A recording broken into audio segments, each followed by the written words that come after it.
Hello hi friends, అందరికీ నమస్కారం. Mutton curry bachelor సహితం ఈజీగా చేసేసుకునే విధంగా అయితే తయారు చేయబోతున్నాను. టేస్టీ అనేది చాలా బాగుంటుంది. ఇలా చిక్కటి గ్రేవీతో టేస్టీగా ఎలా తయారు చేసేసుకోవాలో చూద్దాం. ఇదైతే చాలా ఈజీగా అండ్ టేస్టీగా చేసేసుకోవచ్చు. చూడండి, కర్రీ అయితే ఎంత బాగా కుదిరిందో, అసలు టేస్ట్ అయితే చాలా బాగుంది ఫ్రెండ్స్. ఇక్కడ నేనైతే ఒక 300 గ్రామ్స్ వరకు అయితే మటన్ తీసుకున్నాను. నీట్గా వాష్ చేసేసుకుని ఒక 2 టేబుల్ స్పూన్ వరకు అయితే కారాన్ని యాడ్ చేస్తున్నాను. మీ టేస్టీకి సరిపడా కారాన్ని అయితే యాడ్ చేసేసుకోండి. అలాగే టేస్టీకి సరిపడా సాల్ట్ను కూడా యాడ్ చేసేసుకోవాలి. అలాగే కొద్దిగా పసుపును కూడా యాడ్ చేసేసుకొని మంచిగా అయితే కలిపేసుకోవాలి. ఇలా ఇంగ్రీడియంట్స్ అన్నీ మంచిగా ముక్కలకి పట్టే విధంగా మంచిగా కలిపేసుకోవాలి. ఇలా ఈ విధంగా అయితే మంచిగా కలుపుకోవడం వల్ల టేస్ట్ అనేది బాగుంటుంది. కారం అనేది ముక్కలకి పట్టడం వల్ల మనకు టేస్ట్ అనేది చాలా బాగుంటుంది. ఈ విధంగా కలుపుకొని ఒక 10 మినిట్స్ వరకు అయితే పక్కన పెట్టేసుకోండి ఫ్రెండ్స్. ఇప్పుడు స్టవ్ ఆన్ చేసేసుకొని ఒక పాత్ర పెట్టేసుకొని ఒక 3 టేబుల్ స్పూన్ వరకు అయితే ఆయిల్ని వేసేసుకోవాలి. ఆయిల్ అనేది ఒక 3 టేబుల్ స్పూన్ వరకు అయితే యూజ్ చేస్తున్నాను. ఆయిల్ అనేది కాస్త హీట్ అయిన తర్వాత ఒక 1 కప్ వరకు అయితే ఆనియన్స్ని సన్నగా పొడుగు అయితే కట్ చేసేసుకోవాలి. ఇలా కట్ చేసుకున్న తర్వాత ఆయిల్లోకి అయితే వేసేసుకొని ఇలా మంచిగా కలిపేసుకుంటూ గోల్డెన్ కలర్ అయ్యే వరకు మంచిగా కలుపుకోవాలి. ఇలా ఈ విధంగా అయితే మధ్య మధ్యలో కలుపుకుంటూ గోల్డెన్ కలర్ అయ్యే వరకు ఆనియన్స్ని మంచిగా ఫ్రై చేసేసుకోవాలి. ఇలా ఫ్రై చేసేసుకోవడం వల్ల టేస్ట్ అనేది చాలా బాగుంటుంది. ఇలా ఈ విధంగా ఫ్రై చేసుకున్న ఆనియన్స్ని ఒక 1 కప్ వరకు అయితే తీసుకున్నాం కదా. ఆనియన్స్ని అందులో ఒక 1/2 కప్ వరకు అయితే ఫ్రై చేసేసుకున్న ఆనియన్స్ అయితే తీసేసుకోవాలి.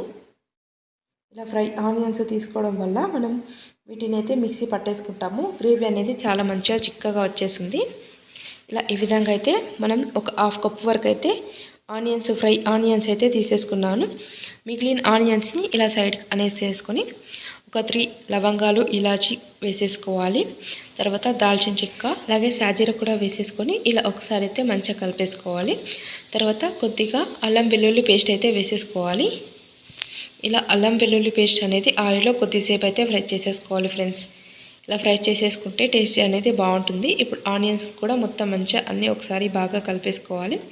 మనం ముందుగా కలిపెట్టుకున్న మటన్ అయితే వేసేసుకొని మంచిగా అయితే కలిపేసుకోవాలి. ఇలా ఈ విధంగా అయితే ఫ్రై ఆనియన్స్ని కూడా మంచిగా కలిపేసుకోవాలి. ఇలా మంచిగా కలిపేసుకున్న తర్వాత క్యాప్ పెట్టేసుకొని కొద్దిసేపు అయితే ఉడికించుకోవాలి.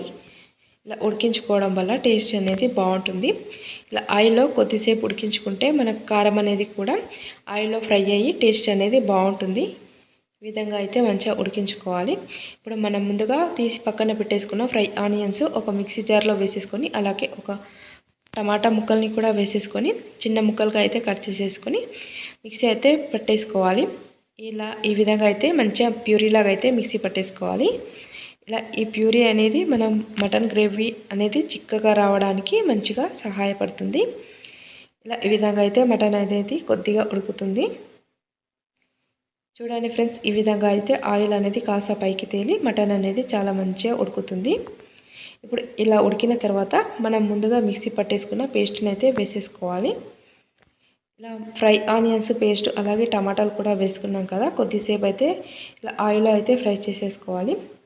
మనం టమాటా అనేది ఫ్రై చేసేసుకోకుండా వేసుకున్నాం కాబట్టి కొద్దిసేపు అయితే ఇలా ఈ విధంగా అయితే క్యాప్ పెట్టేసుకొని ఉడికించుకోవాలి. ఇలా ఉడికిన తర్వాత మనకు తగినన్ని వాటర్ అయితే యాడ్ చేసేసుకోవాలి. ఇలా ఒకసారి అయితే మంచిగా కలిపేసుకొని వాటర్ అయితే యాడ్ చేసేసుకోవాలి. మటన్ కాబట్టి కొద్దిగా వాటర్ అనేది ఎక్కువగానే పడతాయి. ఇలా ఈ విధంగా క్యాప్ పెట్టేసుకొని మటన్ అనేది ఉడికే వరకు బాగా మంచిగా ఉడికించుకోవాలి. ఇలా ఈ విధంగా అయితే దగ్గరైన తర్వాత ఒక కొబ్బరిని అయితే చిన్న ముక్కలుగా కట్ చేసేసుకొని మిక్సీ పట్టేసుకొని ఇలా పౌడర్ లాగా అయితే చేసేసుకోవాలి. ఇప్పుడు ఆ పౌడర్ని కూడా వేసేసుకోవడం వల్ల మనకు గ్రేవీ అనేది చాలా మంచిగా వస్తుంది. టేస్ట్ కూడా చాలా బాగుంటుంది.